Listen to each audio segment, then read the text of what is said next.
Bonjour et bienvenue au premier numéro de réponse à tes questions pertinentes. Si le concept te plaît et que tu as toi aussi une question à laquelle tu aimerais que le lama fâché réponde, n'hésite pas à l'écrire en commentaire et tu passeras peut-être dans réponse à tes questions pertinentes 2.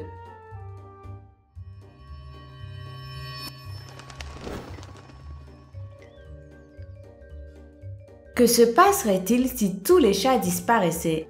Même si beaucoup de personnes n'aiment pas les chats, ils font partie du cycle de la nature. Et s'ils disparaissaient, il y aurait beaucoup plus de rats et de souris. Et même les oiseaux seraient en danger puisque les rats mangent leurs œufs. Autre point, la nourriture fraîche et saine qui se vend au marché. Si tous les chats disparaissaient, elle serait beaucoup plus facilement contaminable par des rats ou des souris. Et nous, en nous alimentant avec, nous ingérerions plein de germes nocifs et parfois même mortels. Que se passerait-il si les gouvernements n'existaient plus?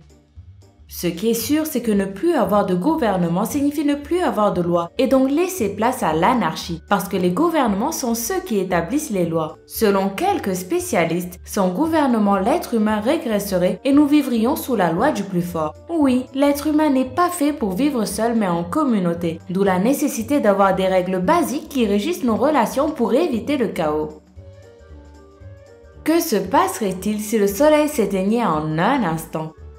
Sache que si cela arrivait, on ne s'en rendrait pas compte instantanément, mais seulement 8 minutes plus tard parce que c'est le temps que mettent la chaleur et la lumière pour arriver à la Terre. Ceci dit, après l'extinction du soleil, la planète vivra un chaos total. Nous aurons une nuit terne, la photosynthèse ne s'effectuera plus et tous les organismes vivants mourront par manque d'oxygène, à l'exception de ceux qui peuplent les fonds de l'océan. Et ce n'est pas tout, l'extinction du soleil entraînera une chute brusque des températures jusqu'à moins 76 degrés Celsius la première année seulement. Imagine-toi qu'à moins 10 degrés Celsius seulement nous commençons déjà à mourir de froid et à geler. Il vaut donc mieux que le soleil continue à nous éclairer et à nous réchauffer aussi longtemps qu'il le pourra. Que se passerait-il si les continents ne s'étaient pas séparés? Presque tous les scientifiques sont d'accord sur le fait que la Terre avant était constituée d'un seul grand continent nommé Pangea. Mais ce dernier s'est fragmenté en plusieurs petits morceaux que nous connaissons aujourd'hui. Si cela ne s'était pas produit, la planète aujourd'hui serait très différente parce que cet unique et gigantesque continent se trouverait du côté de l'équateur et les températures y seraient hautes toute l'année. Il y aurait des tempêtes fortes, des vents violents et des ouragans accompagnés de vagues qui dépasseraient les 30 mètres de hauteur. Quant aux animaux et végétations de la Terre, ils auraient été concentrés sur les plages et sur les côtes, tandis qu'à l'intérieur des terres et du centre, ce serait le désert et il y ferait très sec. Les températures atteindraient les 70 degrés Celsius le jour et les moins 30 degrés Celsius la nuit. Dans ce super continent prédomineraient insectes, reptiles et amphibiens et tous les êtres capables de réguler leur température corporelle. Dans l'océan, plus l'eau serait loin de la côte, plus elle serait froide, ce qui engendrerait plus de banquise dans les pôles et qui affecterait forcément le développement de la vie. Bouh, heureusement pour nous que ce super continent a fini par se fracturer. Que se passerait-il si nous avions la vue d'un aigle?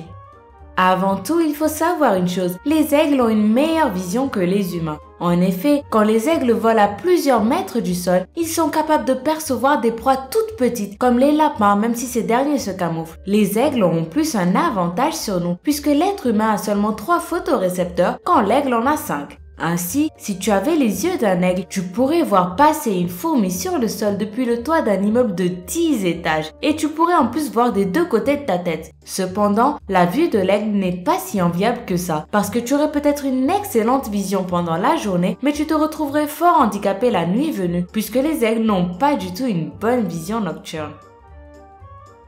Que se passerait-il si Internet disparaissait? C'est en fait une question que des millions de personnes avant nous se sont déjà posées. Selon des études diverses, si Internet disparaissait, le travail serait moins efficient. Nous aurions énormément de mal à communiquer, les relations personnelles changeraient puisqu'il n'y aurait plus de réseaux sociaux comme Facebook, Twitter ou Instagram. En plus, nous raterions la majorité des événements du monde qui seraient complètement hors de notre portée. Parce qu'avec Internet, nous pourrons savoir ce qui se passe à l'autre bout du monde en seulement quelques secondes. Nous entrerions dans une grave crise économique à cause de la chute des bourses mondiales et notre savoir serait plus restreint puisque grâce à Internet, nous arrivons à connaître la réponse à quasiment tout en seulement un clic. Que se passerait-il si les dinosaures n'avaient pas disparu?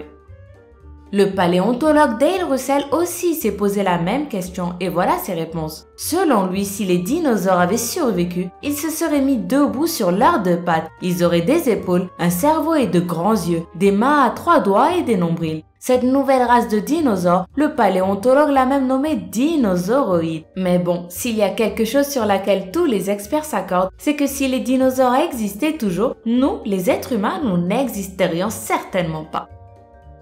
Que se passera-t-il si la Terre s'arrêtait de tourner?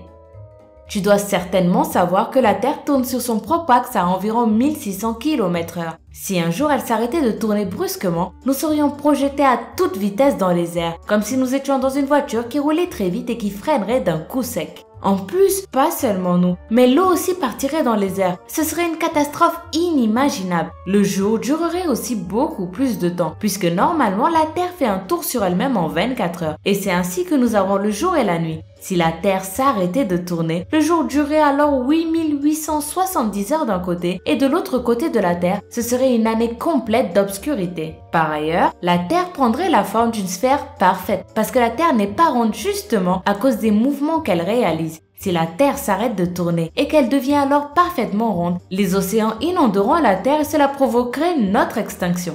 Mais sois tranquille, c'est quasiment impossible que cela arrive, du moins pas pour l'instant. Que se passerait-il si tout le monde ne parlait qu'une seule langue?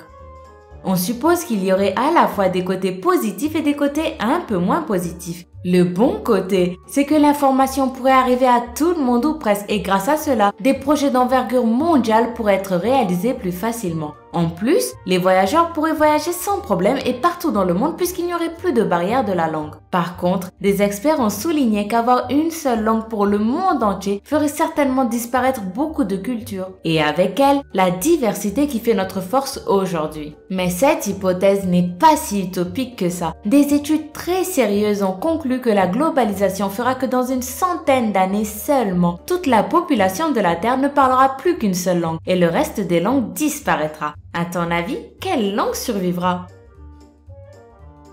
Est-ce que si tu appelles depuis ton téléphone ou que tu envoies un message en plein vol, l'avion où tu te trouves peut s'écraser?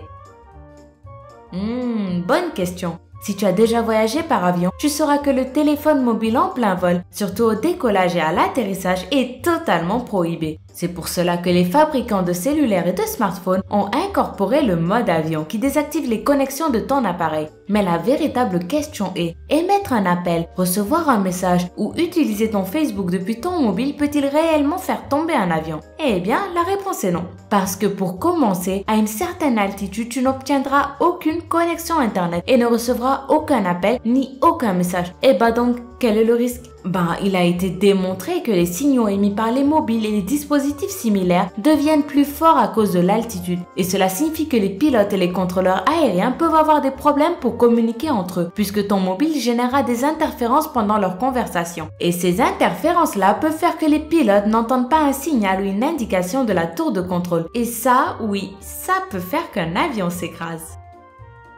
C'est tout pour aujourd'hui. Dis-moi en commentaire si tu as des questions à me proposer sur des sujets qui te fascinent pour une autre vidéo. N'hésite pas à mettre un j'aime et à t'abonner à la chaîne pour ne pas rater la prochaine vidéo. À demain!